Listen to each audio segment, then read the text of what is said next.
you very much, ladies and gentlemen.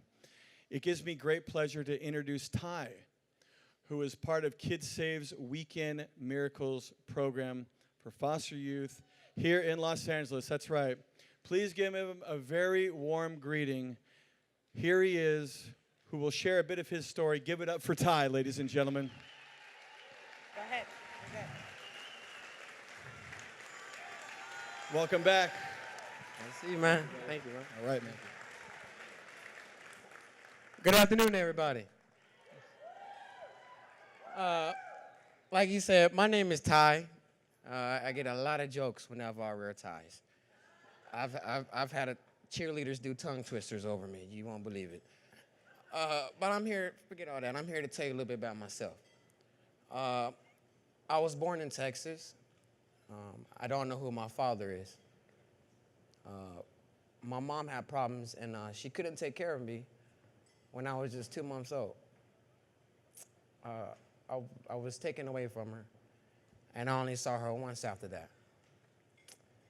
When I was 2, I was sent to live with my grandpa, but he had a stroke, so my brother and I ended up taking care of him more than he took care of us. Before he died, he sent us to live with our grandma in Ohio. I lived with her from the time I was 7 to 14. I love my grandma, of course, and she loved me, no doubt. But I began to get in trouble like a normal kid, and I missed a lot of school when I was with her. But the good things that I got from being with her was that I went to church, and I began to read. And in those two things, I found hope and motivation. The time had came when my grandmother couldn't take care of me anymore. So he sent me to live with this woman from church, and her name was Joy. In December of 2015, Joy had brought me to live with her in California.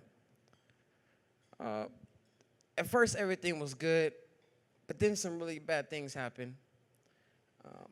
Joy didn't send me to school, and she became physically and emotionally abusive.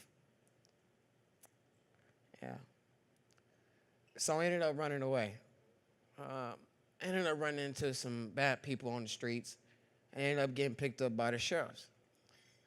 Right away, they realized I wasn't with them, and they realized I was a runaway, and they sent me to live in a group home. Living in a group home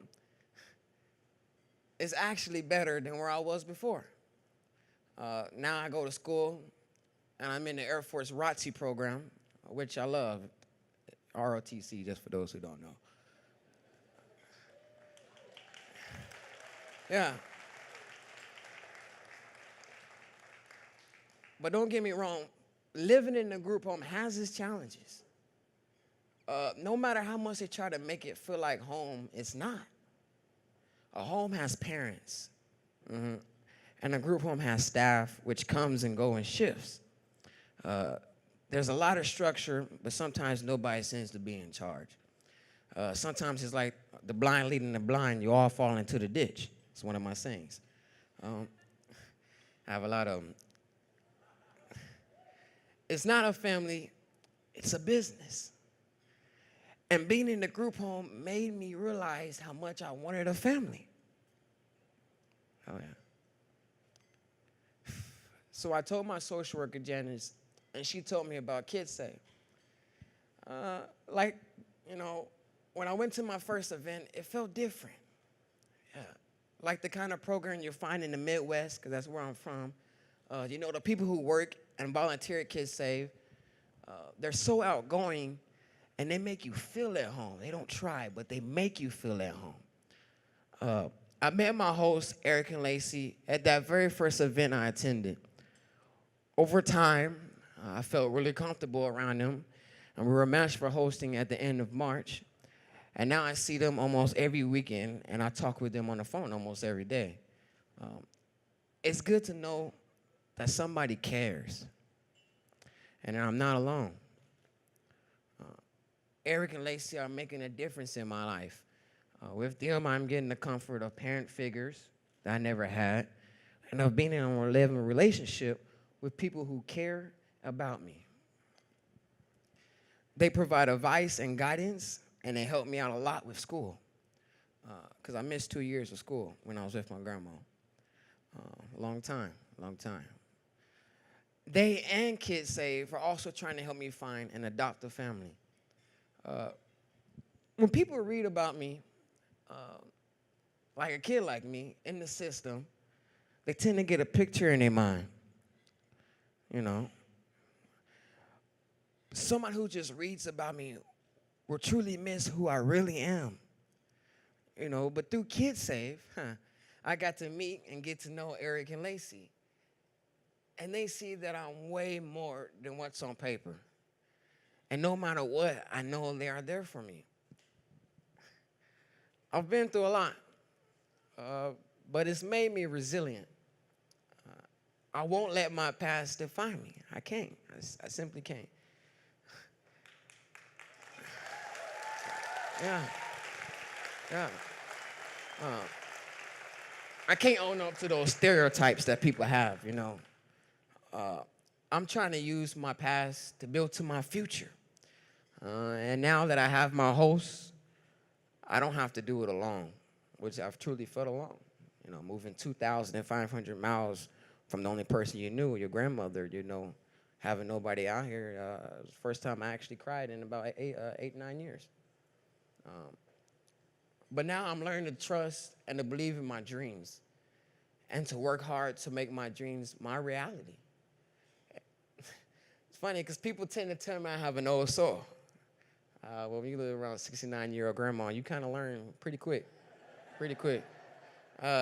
Me, I just tell them it's just the wisdom of going through what I went through. And I want to use that hard-earned wisdom for when I get older to help kids like me have what I have, a connection, but not just a connection, but a connection to someone who really cares.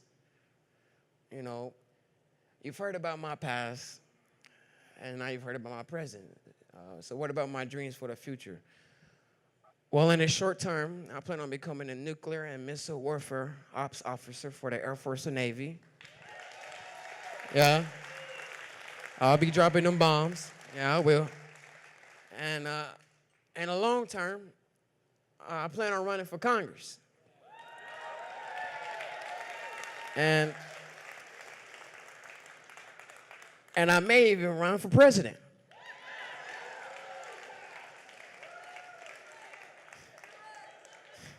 So now that you heard about my future, 2036 is when I'll be eligible.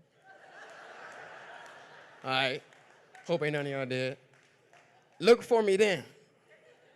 And I just want to say something off the script. You know, I've been hearing a lot of people say, you know, it's a pleasure to meet the kids. And this is coming from the bottom of my heart. You know, it's a pleasure, and I can't speak for all the kids, but I can speak for me. It's a pleasure for a kid like me to meet you guys. You know, to meet the people who's out there willing to give kids like me another chance. And to see the people out there who truly understand, I don't know if you ever heard it, but the old saying, it takes a village to raise a child. It's good to see people who's still out there and that believes that. So I just want to thank you for letting me share my story to you guys and for supporting a program like Kids Save. Thank you, guys. Have a good evening.